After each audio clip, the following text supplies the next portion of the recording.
Selamat pagi. Selamat berjumpa kembali pada pertemuan kita yang ketiga.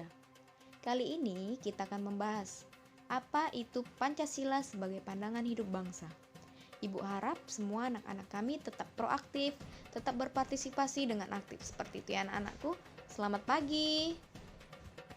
Baik, di sini Ibu sudah membuat sebuah ilustrasi yaitu sekolah, yang dimana sekolah adalah sebuah organisasi yang dimana sekolah mempunyai visi dan misi seperti itu, atau mempunyai cita-cita dan tujuan yang hendak dicapai oleh seluruh warga negara. Kan Ibu ada menulis di situ pelaku. Siapa saja pelakunya? Kepala sekolah, siswa, guru, tata usaha dan lain-lain seperti itu nakku. Jadi apa kaitannya dengan materi kita ini? Jadi Ibu ilustrasikanlah negara itu sama saja tempat berpenghuni, tempat atau bangunan yang dimana bernaung para penghuninya, yaitu disebut dengan rakyat seperti itu kan aku. Jadi agar bangunan itu kuat dan kokoh, tentunya bangunan itu harus memiliki dasar bangunan yang kuat pula seperti itu, agar tidak goyah. Seperti itu. Jadi apalah fungsi, tujuan dan cita-cita itu? Kenapa harus ada? Supaya segala sesuatunya itu tercapai, seperti itu. Jadi setiap organisasi yang berdiri itu harus mempunyai tujuan dan cita-cita yang jelas seperti itu nakku. Jadi ingat saja, visi itu merupakan pandangan ke depan dan tujuan bersama yang ingin dicapai oleh sekolah. Kalau kita kan negara, berarti yang ingin dicapai oleh negara seperti itu. Jadi setiap negara itu pasti memiliki dasar pondasinya seperti itu, agar negara itu kokoh. Bisa dipahami kan aku? Jadi tadi kan Ibu sudah menjelaskan bahwa negara itu adalah tempat bangunan, tempat bernaung para penghuninya, yaitu disebut dengan rakyat. Jadi bagaimanalah supaya kokoh negara ini? Ya pastilah harus memiliki fondasi yang kuat seperti itu.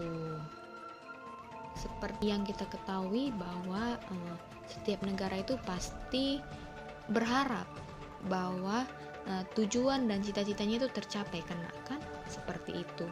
Sama, setiap organisasi, mau organisasi manapun pasti dia memiliki tujuan dan cita-cita. Mereka itu tidak asal-asal dibangun, tidak asal-asal dibuat, tidak asal-asal dirancang. Jadi semua itu perlu kesepakatan yang memang secara matang, kesepakatannya itu seperti itu. Baik, selanjutnya Ibu akan menjelaskan apa itu Pancasila sebagai pandangan hidup bangsa. Pancasila sebagai pandangan hidup bangsa sering disebut dengan way of life, pegangan hidup, pandangan hidup, pedoman hidup, pandangan dunia, atau petunjuk hidup, yang dimana kita diharapkan segala sesuatu yang kita lakukan itu semua berlandaskan dengan nilai-nilai yang ada di Pancasila.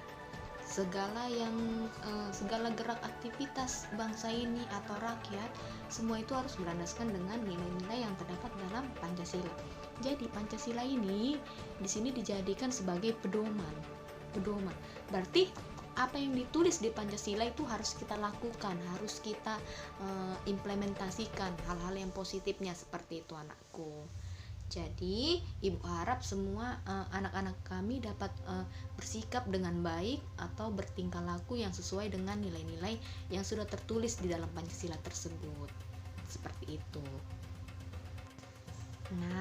Jadi setiap bangsa di dunia ini yang ingin berdiri kokoh pastinya harus mengetahui dulu ke arah mana tujuan dan cita-citanya yang ingin dicapai.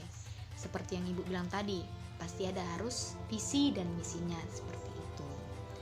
Tanpa memiliki pandangan hidup, suatu bangsa akan merasa terombang-ambing. Bukan merasa lagi, pastinya terombang-ambing seperti itu.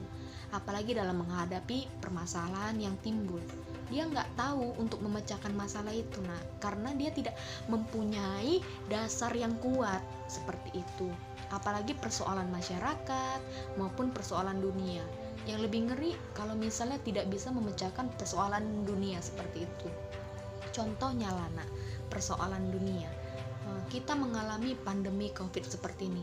Jika pemerintah atau staf-staf tertinggi kita tidak mampu untuk menanggulangi masalah ini, ya kita bakal hancur. Nah, kita bakal dianggap negara yang tidak mampu berdiri atas tujuannya sendiri, seperti itu, tidak kokoh, tidak pas dengan tujuannya, tidak memiliki cita-cita seperti itu. Nah, jadi ibu harapkan kepada kalian semua supaya lebih proaktif lah terhadap negara ini, lebih mengerti, lebih cinta akan negara ini, seperti itu. Jadi kita sebagai penerus bangsa Indonesia ini diharapkan untuk lebih peka terhadap hal-hal yang kurang yang ada di negara ini, seperti itu. Jadi siapa tahu suatu saat kita akan memimpin negara ini, jadi kelemahan-kelemahan yang terjadi saat ini supaya bisa kita benahi di kemudian hari, seperti itu. Nah, jika negara tersebut sudah memiliki pandangan hidup yang jelas, yang kuat, dan yang kukuh, pasti suatu bangsa itu akan memiliki pedoman dan pegangan dalam memecahkan persoalan di berbagai bidang kehidupan yang timbul dalam aktivitas masyarakat, seperti itu. Mau dalam bidang sosial, dalam bidang hukum, agama, politik, budaya, seperti itu.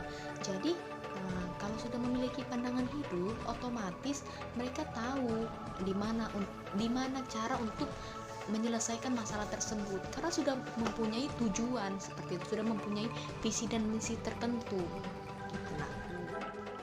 Nah, kali ini ibu akan mengajak kalian berpikir, coba bayangin dulu bagaimana keadaan negara kita jika tidak memiliki pandangan hidup. Akan hancur bukan? Atau tetap makmur, atau tetap jaya, seperti itu. Jadi coba kita pikirkan terlebih dahulu ya anakku. Baik, sekian pembelajaran dari ibu tentang materi Pancasila sebagai pandangan hidup bangsa. Kita akan lanjutkan materi kita untuk minggu depan ya anakku.